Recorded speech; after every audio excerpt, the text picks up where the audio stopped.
দিদি আজকে রিসেপশন আর এইটা হচ্ছে আমার বান্ধবী আর আমরা আজকে বিয়ে বাড়ি খেতে এসেছি। আর দেখো বিয়ে বাড়িতে আমি কি ড্রেস পরেছি, এই দেখা একটু দেখা। এই যে ও খুব বাজে একটা ড্রেস পরে এসেছে, ঠিক আছে? বিয়ে বাড়ি খেতে এসেছি, এখন বাজে 1:35।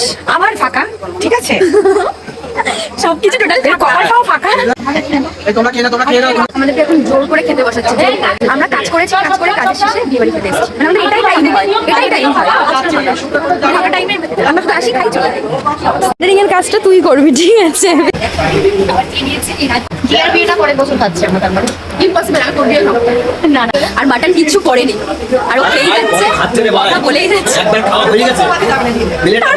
তারপরও খাচ্ছে। দাদা এখন সিরিয়াস। এই জায়গাটা দেখো, এই জায়গাটা নোংরা আমরা করেছি। নতুন বউ, মিষ্টি নতুন বউ খাচ্ছে। এটা আমাদের জামাই বাবু ডার্লিং। না খা খা খা, চাটনি পাপড় লাগবে, ওর আবার চাটনি পাপড় লাগবে। রিসেপশনটা তোরই মনে হচ্ছে। ফাঁকা বিয়ে বাড়ি পেয়ে তারপর কিছু ফটো তুলে ভিডিও করে এবার আমরা বাড়ির উদ্দেশ্যে রওনা দিলাম। টাটা।